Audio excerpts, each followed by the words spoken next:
Hey travel friends, it is Stoof from Travel SzN. Welcome back.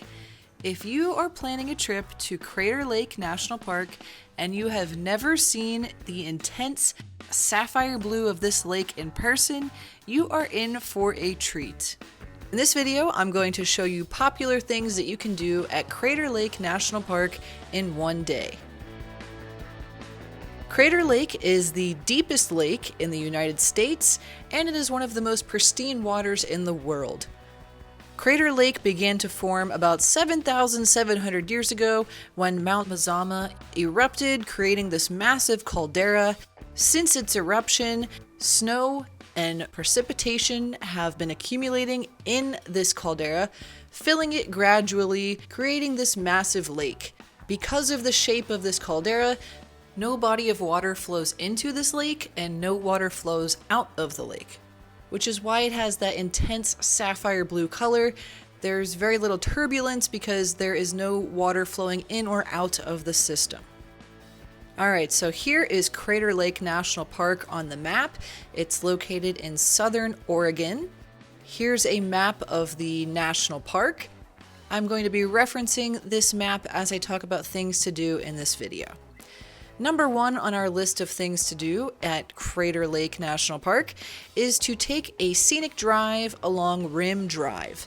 Rim Drive has 33 miles of panoramic vista and lake views, featuring 30 different pull-off overlook spots with parking.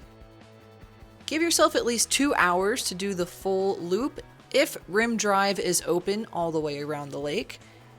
Rim Drive is typically open from May through October, but there may be partial road closures at any time due to snow removal, rock falls, or other hazards along the roadway.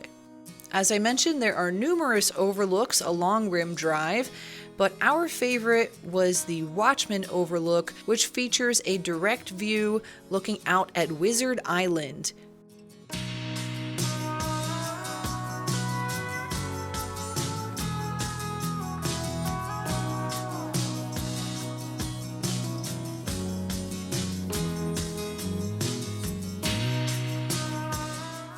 When we visited this national park in summer of 2022, the road was closed on the east side of Rim Drive just before the Cloud Cap Overlook.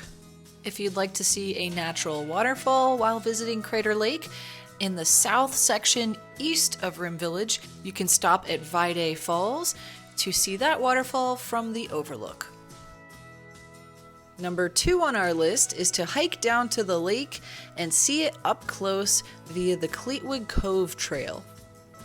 Located on the northern section of the national park surrounding the lake, this trailhead is an out and back type trail. It's just over 2 miles with 610 feet elevation gain and is rated as moderately strenuous. This trail features a path that takes you through the forest, back and forth down switchbacks until you make it to the lake elevation.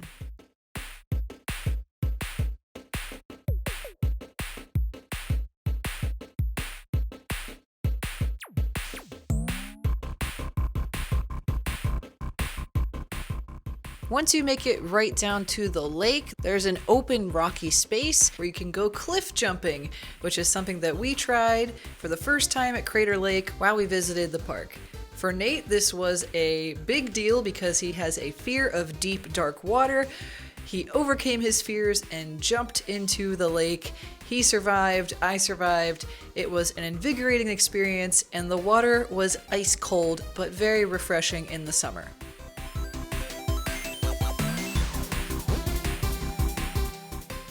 The busiest and most congested area of the national park is Rim Village. Here you can enjoy shopping, snacking, and lodging. You can stay overnight at the Crater Lake Lodge.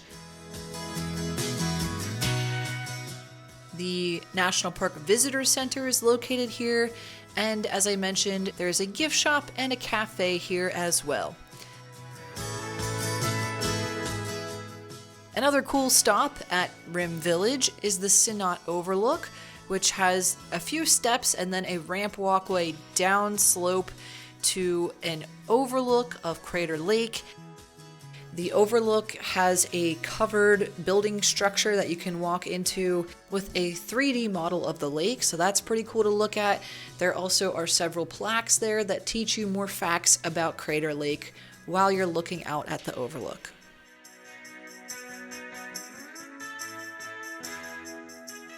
Although this is a pretty crowded area of the park, if you need to stop at the visitor center or get something to eat, this is a can't miss stop while visiting Crater Lake. Number 4 on our list of things to do is to visit the Annie Creek Canyon Trail and the Mazama Village area of the national park. Located south of Rim Drive, this area features the Annie Creek Canyon Hike, Mazama Village, which also features a gift shop and a cafe, and the campground for the national park. The Annie Creek Canyon Trail is about 2 miles. It's a loop type trail and it has about 300 feet elevation gain. In my opinion, this trail is easier than the Cleetwood Cove Trail, but it's still rated as moderately strenuous. On this hike, you'll get the chance to see pinnacle rock structures, cascading waterfalls, wildflowers, and other beautiful flora. And finally, number 5 on our list of things to do at Crater Lake National Park is to visit the Pinnacles Overlook. This is located in the southeast corner of the national park. These pinnacles formed as hardened volcanic matter in the rock bedding became exposed via erosion. So as precipitation washed away this bedrock, these hardened volcanic sections remain, and they have the appearance of these tall spires sticking out from the canyon walls. If you're spending more than one day at Crater Lake National Park, or you would like to swap out some of these things to do, a couple other options for you are to take the Crater Lake trolley ride. This trolley ride goes around Rim Drive. It's only available when Rim Drive is open, obviously, and you can purchase tickets online or in person at Rim Village. I have more information about the trolley rides linked in the description under this video. Another thing you could do is to take a boat tour. The boat tours, unfortunately, are closed for the 2025 and 2026 season. However, they could be opening up again in the future. That's why I wanted to include that in this video. I have more information about the boat tours linked in the description under this video as well. Alright guys, that sums up my list of things to do at Crater Lake National Park in Oregon. I recommend visiting the National Park Service website for Crater Lake, linked in the description under this video, before you visit the park in person. The website has information about current conditions and road closures in the park, so it's helpful to know that before you go. If you guys have questions for me about this video or things to do in this park, leave a comment below and I will answer your questions to the best of my knowledge. Thanks again for watching. Make sure you guys hit that subscribe button if you're interested in travel and nature related content. Have a wonderful day and happy travels!